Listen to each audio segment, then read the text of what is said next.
It is story time, and I'm going to share with you two interesting cases. This is based on a true story, and we will discuss on what can be done to prevent these incidents from happening again. These cases that I am about to share has been distributed by Airbus via their Safety First magazine. Your time is valuable, so I will not hold you hostage as to what we are going to cover today. First, we are going to look at what happened when the pilot selected the wrong switch, namely the parking brake instead of the engine mode selector. Second, we will look into the vert speed selector usage and why using it at the wrong time can cause harm. The A320 vert speed characteristics are basically different from the A330s and A340s. Finally, for both cases, we will look into what Airbus has recommended for us. Let us start with the first story. The first officer was the pilot flying, and on the ground, he told the ground crew that they were cleared for pushback and start. This time round, the ground crew was operating a tow-barless pushback truck. The ground crew told the first officer of the Airbus A319 to set the parking brake to off. The pilots then performed the before start checklist, and as the aircraft was pushing back, the first officer announced starting engine number 1. The captain acknowledged the call, and the first officer accidentally set the parking brake to on while the aircraft was still moving back. The sudden stop caused the nose landing gear to jump out of the tow bar clamp of the tow barless pushback vehicle and went on top of the vehicle. At the same time, the nose wheel twisted to more than 90 degrees. Two cabin crews which was performing the safety demo suffered minor injuries. The rest of the people were unharmed. During the pushback, the first officer wanted to start the engines, but he set the parking brake handle to on instead of the engine mode selected to ignition. Both are located pretty near to each other, and both can be turned in a clockwise direction. During a study, they noticed that most pilots put their hands on the parking brake handle without looking because they can feel the specific shape of the parking brake handle. So, what are the causes of this confusion? In this case of human error, it is not the lack of knowledge or skill from the pilots. Sometimes this can happen to experienced pilots. By flying a modern jet consistently, pilots create routines that make flying efficient because of our pattern-seeking abilities. At times, these skill-based behaviors can cause pilots to act automatically. Routines create low conscious environment, so even when the intention is correct and true, a slip can happen, just like how you slip into the club by accident. Airbus came up with 3 more factors that cause experienced pilots to make errors even though they have performed the procedures many times. As humans are not machines, we are subjected to very human stuff. Fatigue, overconfidence, and momentary distractions can lead a pilot to be preoccupied. Once there is an interrupted flow, mistakes can happen. Anticipation is also a contributing factor. Resting your hand before activating a button shows that a pilot is committed to perform the next action. But what if things turn out differently? This may cause the pilot to press the wrong button when the scenario changes. Airbus has designed different shapes for different controls, but some buttons still remain the same. For example, the expedite button and the approach button are placed next to each other on the FCU panel. Both buttons look the same. This might lead to confusion. Sometimes, depending on where the pilots are seated, pressing the wrong button could be an issue. Airbus has mentioned that pilot monitoring seated on the right could get confused with the flap lever, and pilots seated on the left could make errors on the FCU. The challenge with these issues is that it cannot be resolved using conventional training. This is because the errors made are not due to a lack of skill or knowledge. Active thinking and intentional control varies from person to person.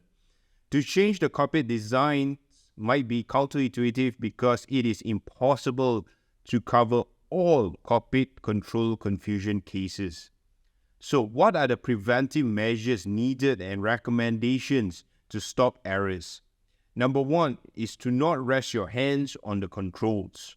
Number 2 is not to anticipate actions by putting your hands on the control before you need to. Number 3, look before touching. Airbus says that even if you are focused on the PFD, we should look at the controls before using them. Number 4, always check the result of the action before we perform it. Lastly, break the automated loop and raise the level of active thinking and attention. Use standard callouts or additional callouts. What are some of the additional callouts other operators recommend? Example, if the pilot flying wants to start the engines, he points to the engine mode selector and calls engine mode selector before using it. Before using the flaps, the pilot monitoring puts his hand on the lever, calls out flaps before moving the lever. Before using the landing gear, the pilot monitoring can put out their hand on the lever, call out gear before moving the lever.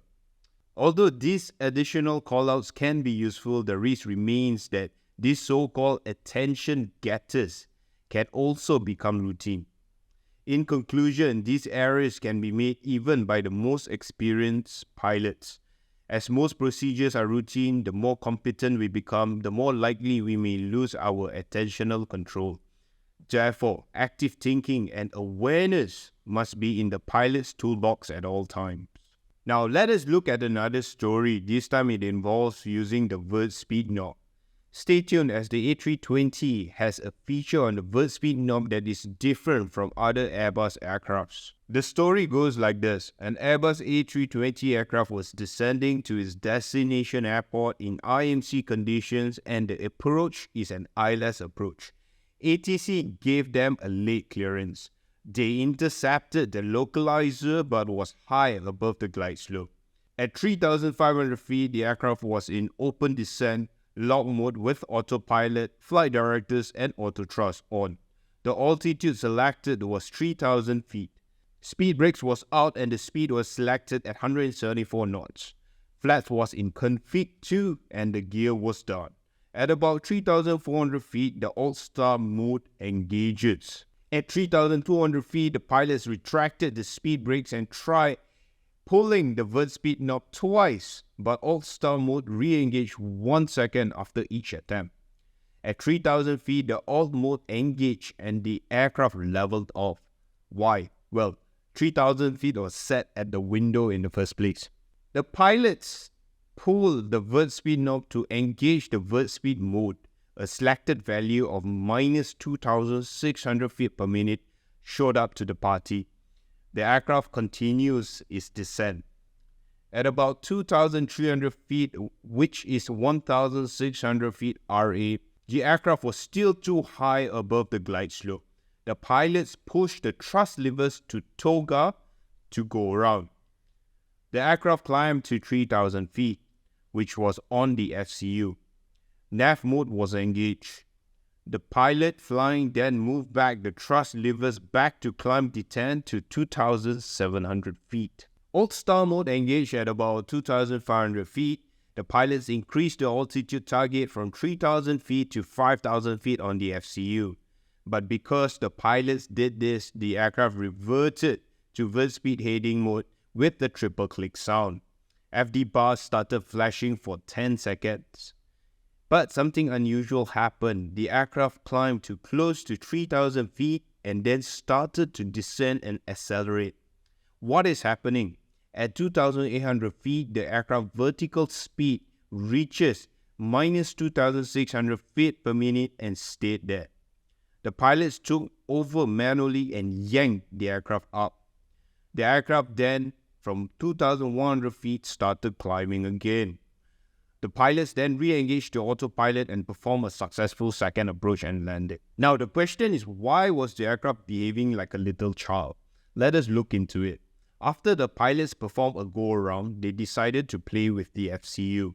When they were turning the knob to increase the height from 3,000 feet to 5,000 feet, All-Star mode was engaged. This triggered the plane to revert to vert speed mode.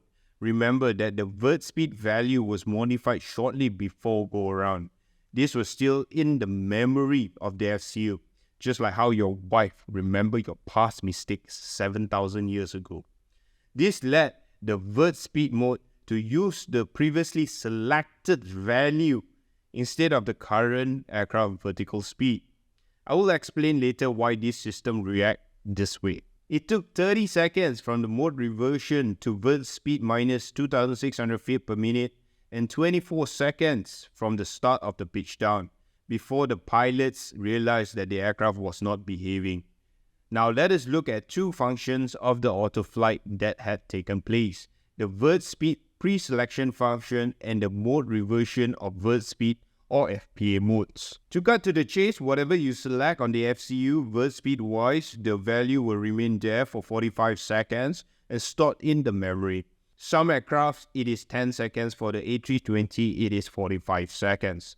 The reason for this is, say for example, you are reaching your final descent point and you want to select 3 degrees down. You don't want this value to go missing right after you select it. Because you're anticipating a descent, you want to pre-select it and pull it later. The second thing that happened was mode reversion. As the aircraft reaches alt star, if your itchy fingers touches the FCU, the aircraft will revert to vert speed mode. This function will revert back to the previous vert speed that you selected before. Let us look at 4 scenarios to hammer this home. Scenario number 1, during a glide slope intercept from above, you go around. So during glide slope from above, you select minus 1,500 feet per minute. Then you increase to 2,000 feet per minute. As the aircraft engage at alt star, you decide to go around. If the mode reversion happens within 45 seconds after you tinker with the vert speed, the aircraft will revert back to that vert speed. In this case, 2,000 feet per minute. For the Airbus A330, 340, 350 and 380, the pre-selected vert speed is cancelled as the vert speed is engaged. Scenario number 2, you are chasing the glide slope and select vert speed minus 1,500 feet per minute. When cleared for the approach, you press the approach button and GS star engages. GS star then becomes GS. Then you found out that there's a dog on the runway and you decided to go around. If the mode reversion happens less than 45 seconds after you touch the vert speed, it will revert back to minus 1,500 feet per minute.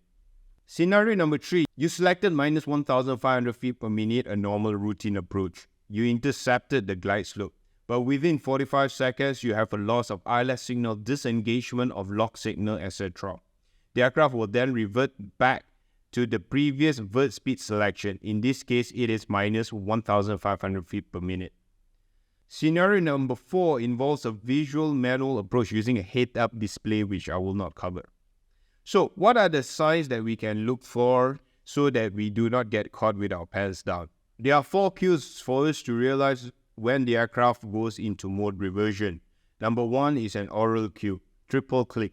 If you hear a click, click, click, that means the aircraft has gone into reversion mode. Number 2 is the FD bars will flash for 10 seconds. Number 3, which is Airbus golden rule, know your FME at all times, and the FME will probably read vert speed and heading on the PFD. Number 4 is unexpected autopilot pitch command. This can be hard to realize if you are in IMC conditions. So what does Airbus plans to do next? For the wide-body aircraft, some software updates has been done where the value of the pre-selected vert speed is reset after the vert speed mode engages. For the A320, the plan is still underway. And so the moral of the story is to know your FME at all times and to be aware of mode reversions. 45 seconds after selection of the FCU knob is what we need to keep in mind. Thank you for watching, and I will see you in the next video. Bye-bye.